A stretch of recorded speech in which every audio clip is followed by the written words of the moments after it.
Sex education in the Middle East. Introduction.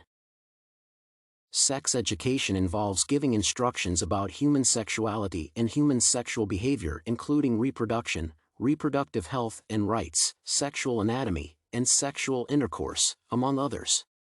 This education enables the youth to be aware of matters regarding their sexuality and to engage in informed and responsible sexual practices. It also helps them to understand how to handle various problems related to sexuality, including masturbation, menstruation, sexually transmitted diseases, and irresponsible sex practices. This discussion looks at the state of sex education in the Middle East and the reasons why it is neglected. The roles of teachers and parents in imparting sex education are also discussed. Sex education. There is inadequate sex education in the Middle East. Most communities in the Middle East are Muslims, and sex is a taboo subject in Islam. In this region, there are taboos preventing the open discussion of sexual matters. The youth are not supposed to have sexual relationships before marriage.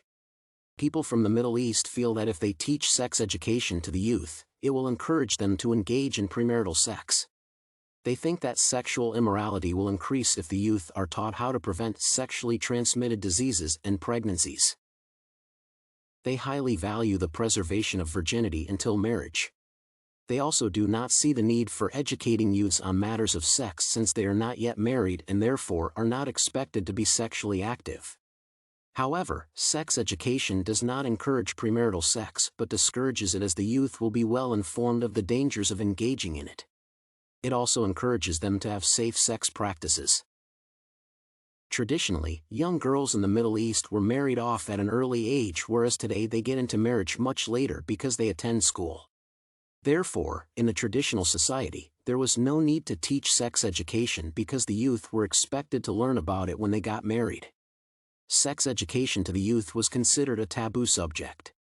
But today, the Muslim youth spend their puberty years while still single. During puberty, the youth tend to engage in sexual relationships, and the Muslims are not an exception. However, lack of adequate information about sex often puts these young people at a risk of contracting sexually transmitted diseases or getting unwanted pregnancies. The youth should be taught about sexual and reproductive matters to enable them to make informed decisions about their sexuality. Failure to teach sex education leads to the youth finding out information about sexuality on their own, and they often get misled. Therefore, they are at risk of getting unwanted pregnancies and sexually transmitted diseases. The youth who are sexually active in the Middle East do not have sufficient knowledge of sexually transmitted diseases and ways of avoiding them. Thus, there is a need to have sex education programs in schools in order to reduce the cases of sexually transmitted infections. Sex education is rarely incorporated into the school curriculum. Topics on sex education are skipped because the teachers feel embarrassed to teach them. In the Muslim culture, discussing sex openly is embarrassing. Teachers can teach this topic better if they teach the appropriate information to children of the appropriate age. The teachers should also teach sex education to students of the same gender to avoid embarrassment and to allow the students to actively participate in the discussions. Islamic schools do not include sex education in their curriculum. Therefore, parents take their children to these schools because they believe that they will detach them from the society, therefore they will not be exposed to sexual matters. However, children in Islamic schools can be influenced by the media and friends. Parents in the Middle East shy away from discussing sexual matters with their children. Shyness is part of the Islamic faith, but parents use it to justify the negligence of their role as the sex educators of their children. According to the Islamic faith, one is supposed to feel shy when doing something indecent or that is against the teachings of God. However, they use this excuse to avoid discussing sexual and reproductive health with their children. Some parents are also shy to talk to their daughters about menstruation. Menstruation is seen as a shameful thing, and the girls are not supposed to tell the men about it. Sex education should be taught by parents, as they are best suited to handle such sensitive matters. When children are left to find out about sexual matters on their own or from friends, they might end up with misleading information that might corrupt them morally. parents are the ones who can teach sex education properly, as they will know what information is suitable for the age of their children. If sex education is not taught at home, the children will grow up without enough knowledge on this issue and will engage in injurious sexual practices.